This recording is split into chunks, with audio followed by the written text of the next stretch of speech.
What is happening, y'all? Welcome on back. Ready to continue with Crumbling Farum Azula. And we are going to be starting things off from the Dragon Temple Grace site. So, we're going to jump across. Now this next part, real fast, I've actually done this already. I had basically the baby and the puppy burst into the office and kind of interrupted everything, so I said, screw it. We're just going to redo 10 minutes worth of an episode.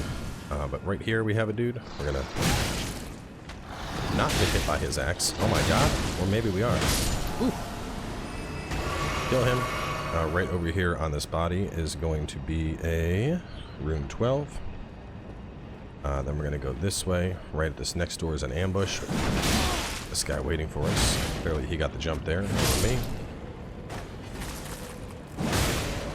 Him out. Going on over here, there should be a golden rune 10 sitting on that body. After that, we're going to take that middle path that guy was waiting at. We're going to head on up. So we're going to wait to enchant. There's just no real hordes. You know, there's this guy, there's one more up top, and then we're good. Boot that guy. Over here you can see the path. Just jump and head on along.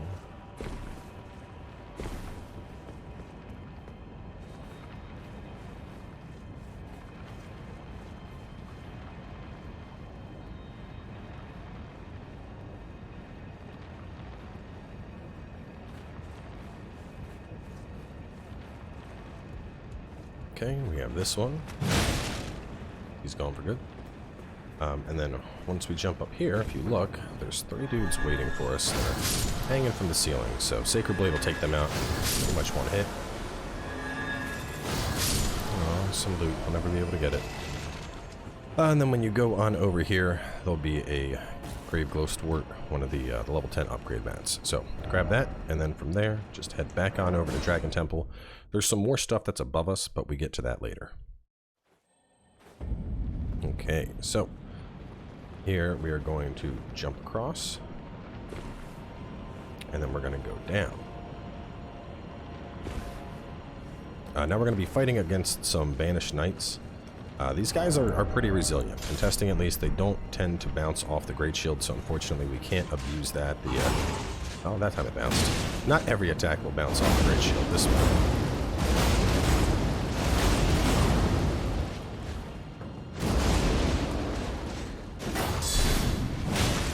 Some attacks will.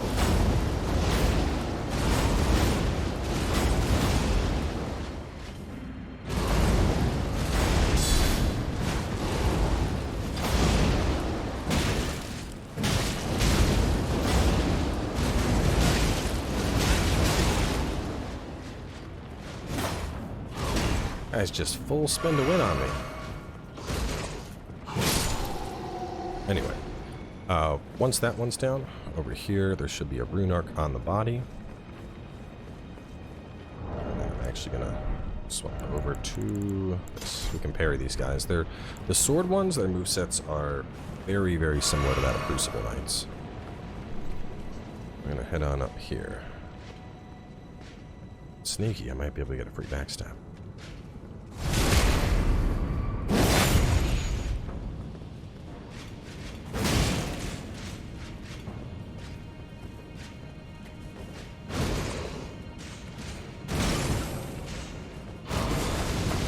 Oh my god, trying to block that almost just got me killed. Wow.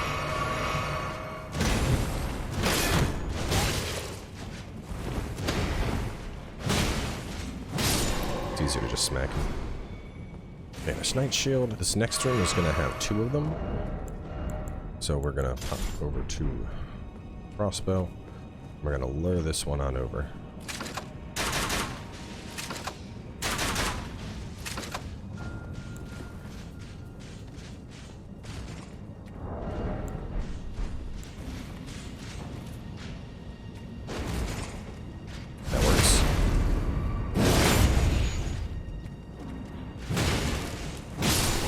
Like they actually, I might just be able to beat them down. They don't have enough poise, it seems, to go against the stars.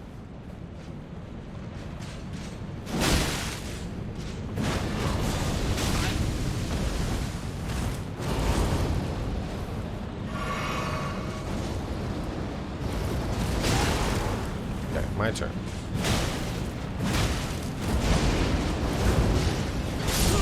Oh, no. So it seems regularly I can get through them, but when they do their Ashes of War, they're going to have enough poise to sit through me.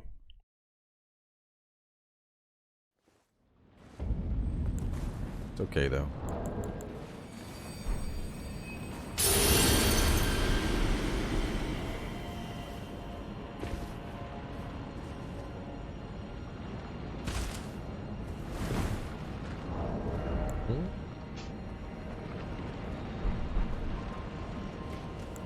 You know what? Yeah, I'll use some of this boiled crab.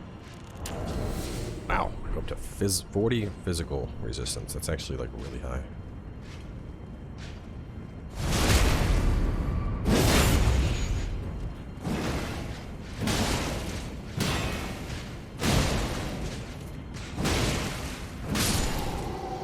Yeah, I mean that worked, but not everybody is going to be able to just swing like that.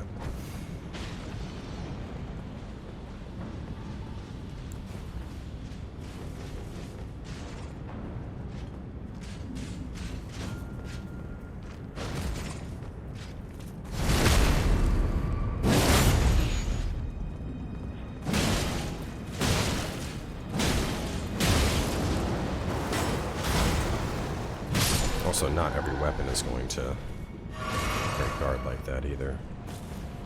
I've been trying to avoid using like full Zug-Zug strategies just because they are... not every class can Zug-Zug.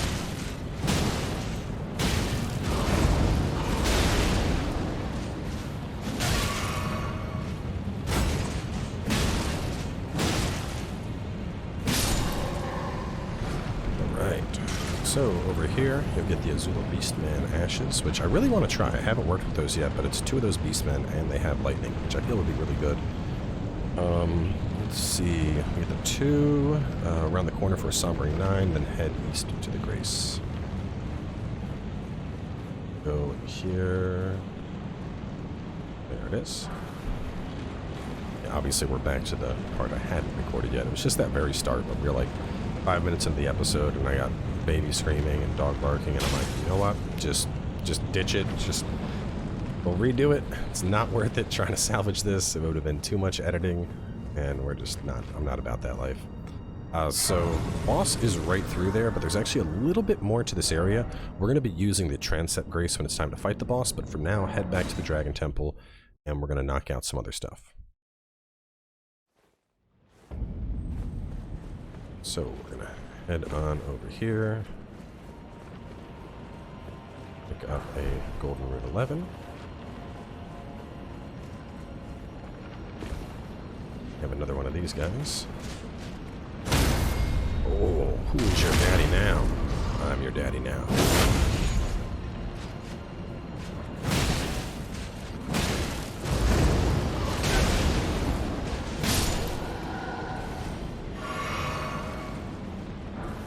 That. I'm actually curious to see if Bloodhound's Fang works better on him or not. Quick enough, I can...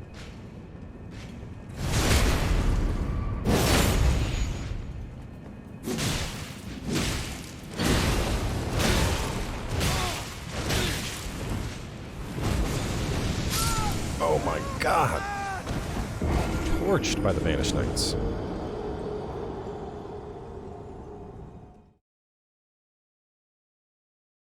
So we have the Banished Knights below, we have these Banished Knights, then we have Godskin Duo. So let me try, I feel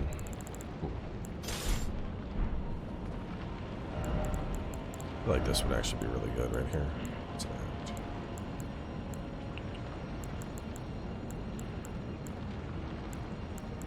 Why am I... There it is. It's like I know I'm not just seeing it.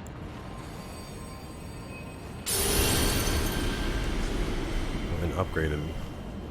This other sword, I haven't even used it.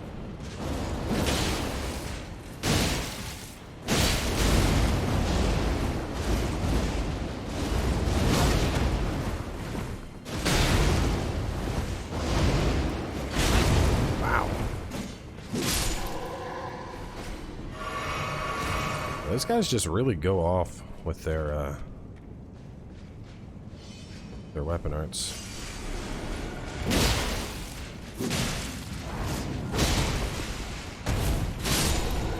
There we go. We may have found the magic combination. Second night around corner, go left. Instead of down for a key up by Oleg. This is just a upper spot for the area, nothing here. That window right here, if you go here and you jump on down, it'll also put you into the boss fight, so don't do that just yet. We're gonna come back to this area in a bit. First, there's some more stuff we want over here.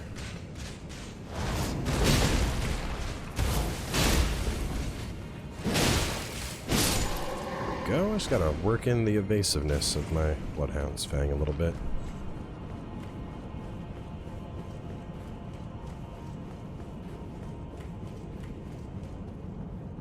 We got another double claymore one, so we're gonna sneak up behind this one.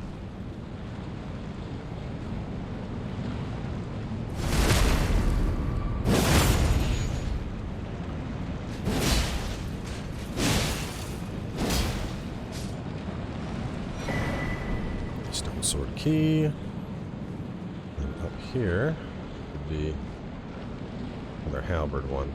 I think I need to wait. We'll just go to it.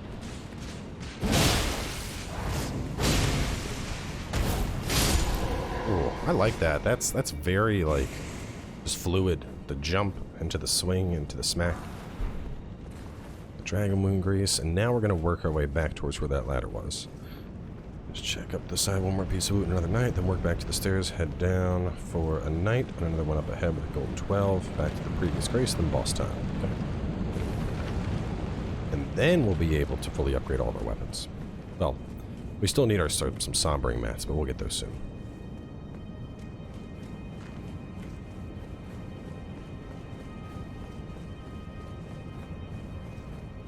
Obviously, right where all the signs are, don't head on there. That's the boss room.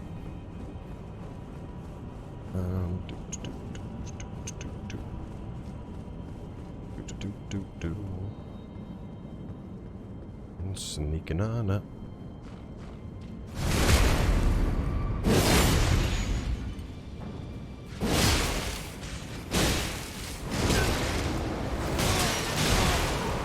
This guy's like a ninja blender over here. Hey, we got one of the great swords. It's actually a really nice sword. It's the highest damage, but it doesn't have the same reach as the other ones.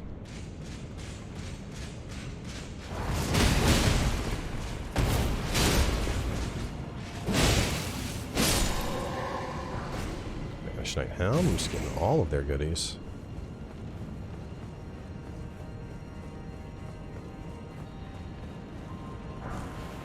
And there's the golden room 12.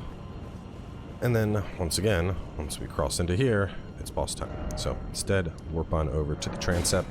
This will just give us a grace that's immediately next to the boss, so we don't need to worry about the fog if we die. So, speaking of bosses, we are up against the Godskin duo. Now, this is, basically it's both Godskin guys, the obnoxious Godskin guys that we've been fighting constantly.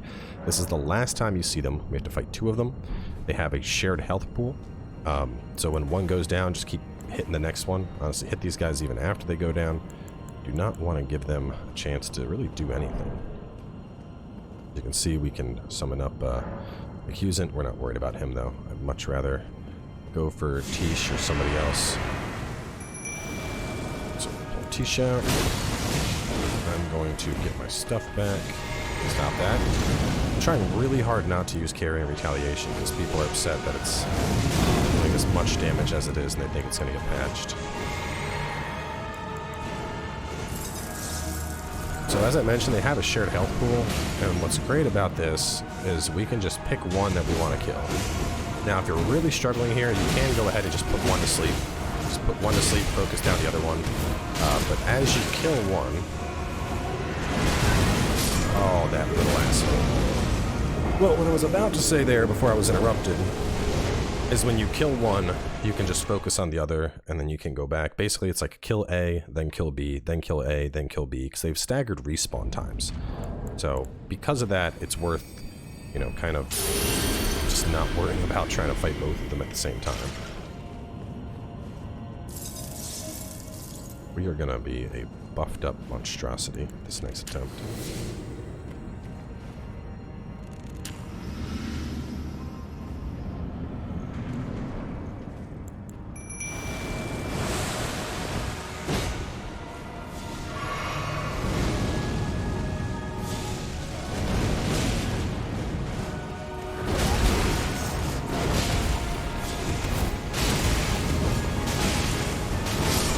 we're just gonna get caught in a tornado of ocean. Oh man, this is a little rough so far. We do get a really nice Ashen War after we kill him though.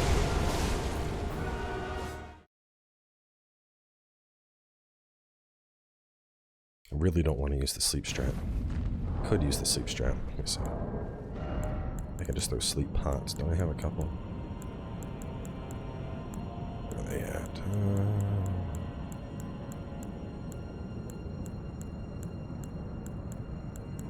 Thought I had them. Maybe sleep pots aren't a thing. Maybe I'm just misremembering stuff.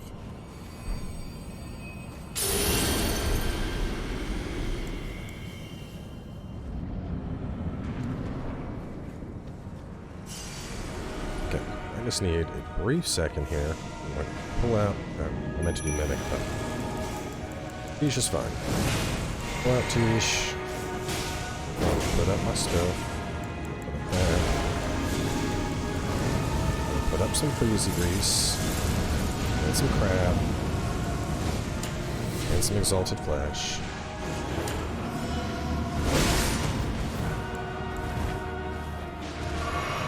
Yeah, Tisha's already has that one. That one's already getting the business, so that's what we're going to work down.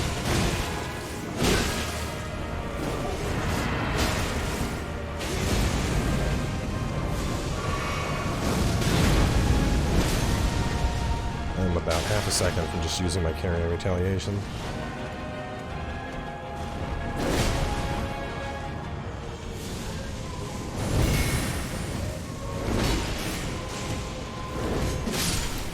Alright, so now that that one's down, ignore the body for now. Instead, focus on the next one.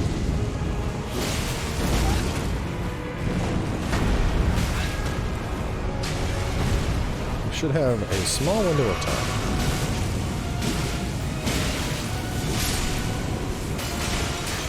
Go, that one down. You can see this one is back up. This is what I was talking about when I said shared health pool. So once you get one down, you can just start focusing on one at a time. And then we're just going to burst this thing down as fast as we can. And now the second one should pop up again in a second. There it is.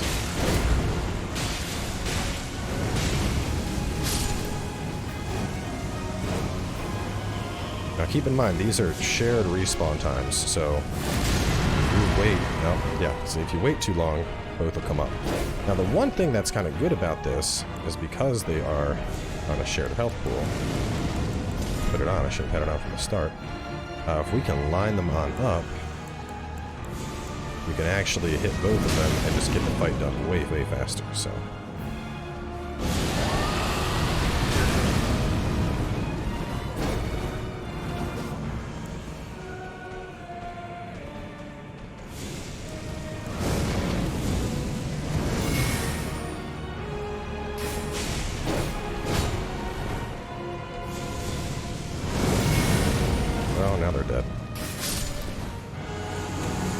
So I want to talk about carrying retaliation really quickly, because I've seen a couple of people make mention of that, saying that it's an exploit. Carrying retaliation itself is not an exploit. It has been a spell parry since the start of the game. It's always dealt damage since the start of the game. They buffed it in 1.03. And in 1.03, there's specifically a patch note about increasing the effectiveness of certain shields. That's carrying retaliation is one of the things it's referring to, because the damage for this, for example, if you have it on a +0 shield, you're getting about 400 damage, whereas if you have it on a shield that's near max, you're getting, 2,000-3,000 damage. The exploit at the moment is that if you self-cast, as in like using glintstone pebbles to then parry it and make yourself swords, opponents in PvP cannot see those swords. And so you end up running into somebody and you instantly kill them. That is the portion of it that's an exploit. So the point I'm making here is don't feel bad about spell parrying, because spell parrying has been in the game since the very beginning. It's always done damage. I mean, if you don't want to use that, or for whatever reason, you could use the Erdtree Great Shield. We could use that and blast them with Holy Energy. Same exact thing, it's just, heavier. But either way, with them down, make sure you grab Dragon Temple Altar Grace. We're going to head on back, level up our weapons now that we got our ball bearing.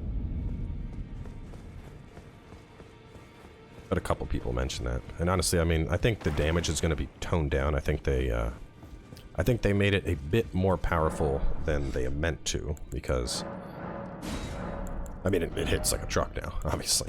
But, so, yeah, 63 sounds about right. Just pop all of that. I think we have plenty of 7s. Let me look. Oh no, we're gonna need some 7s too, probably. You're at 19, so you'll need a couple 7s. Let's see.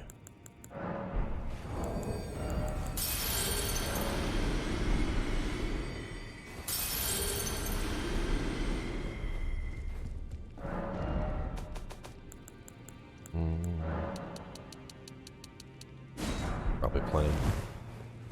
Alright, with those though, anything that's non-sombered, we can get maxed out at this point. I can actually get a lot of my sombered stuff maxed out as well, so we are going on an upgrading spree with the Godskin duo down. Oh no.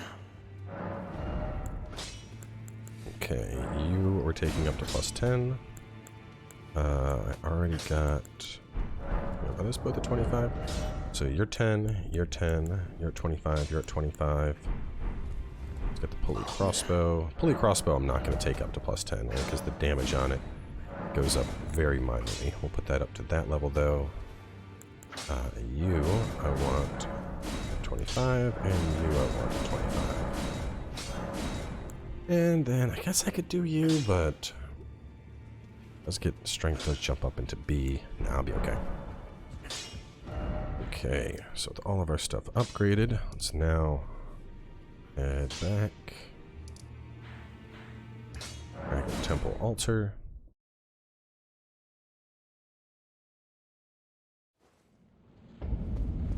And we're going to change up an Ash of War. Which before I do, let me see what the damage on you is looking like. Okay.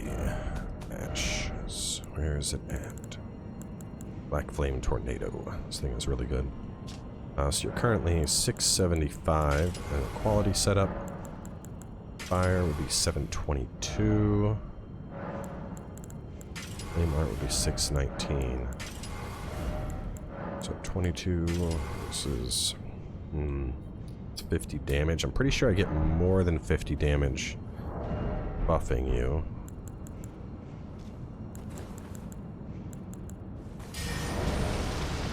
Close to it, so probably better off quality so I can still buff it.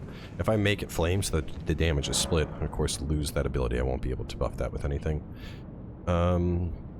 Let's see though, head out north. Whole bunch of shit. Yeah, we can continue on and get started. So we want to head out this northern path.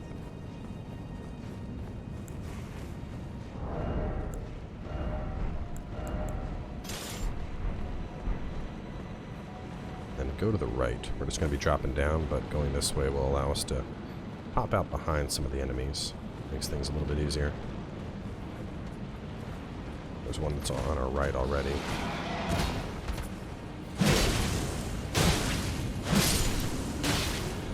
Oh, there was one on our right. Yes, there was.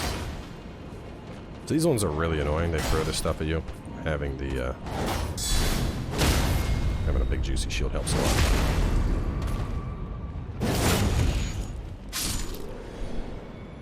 Okay, we're gonna kill the dog that's ahead, and then get a rune 12.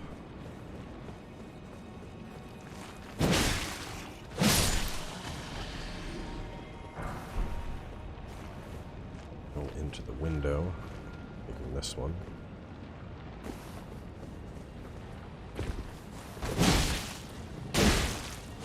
Gets me over to that guy faster. He is the only thing here that's a threat, so...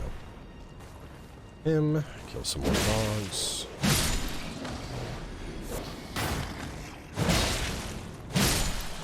Go. Go behind the structure here.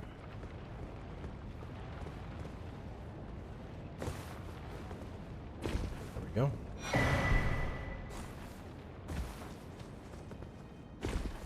Doing that run and jump trick. Let's see. Kill the dog ahead, rune 12, then the window for beasts and dogs. Loop behind the building, proceed down. For a beastman, a smithing stone behind the pillar. And then more behind the building with an ambush up the staircase. which pillar? Smithing stuff. I think it's up ahead.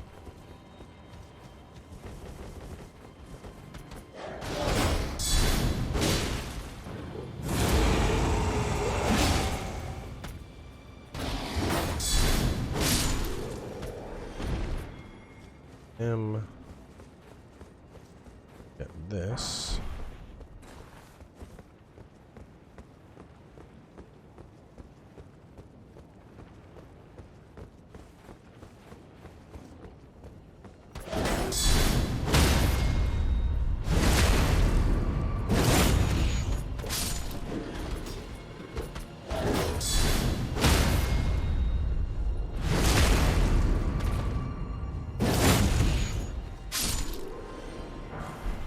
Lightning grease, and go this way. Okay, broken pillar. Let me go up the staircase.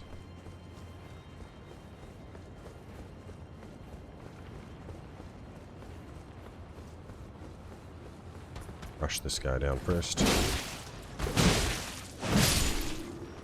There we go. So, as well, that guy, I think there might have been something over here.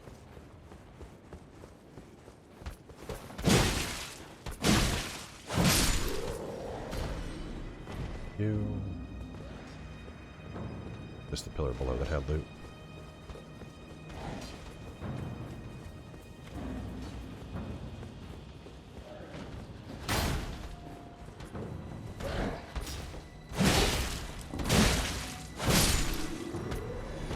So we're going to be going through there in a second. Before that, though, I want to do a running jump and go on up.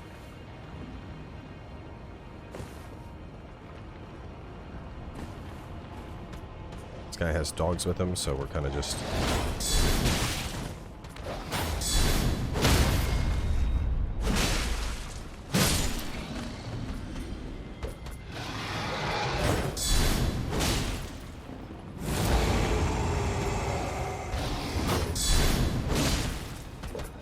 being very careful here.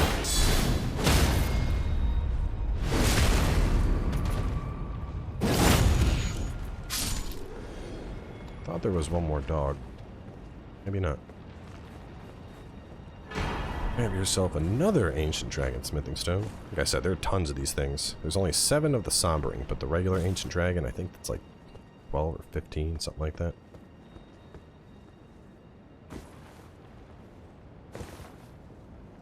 Yeah, there we go. All right. Oh man, this next part is probably the worst part of Farum Azula. There's just a lot of undead stuff. A lot of crap that you're not going to want to deal with, but we got to. Take the elevator up. Now is a great time to throw that sacred weapon that you've been sitting on back on, because you're definitely going to want it for what we got coming up next. Which I'm actually curious about that other buff. I'm going to try that instead of Sacred Blade, because it's supposed to make it highly effective against those who live in death. I'm kind of curious to what extent that's actually true. Let's see. What's it at? This shared order.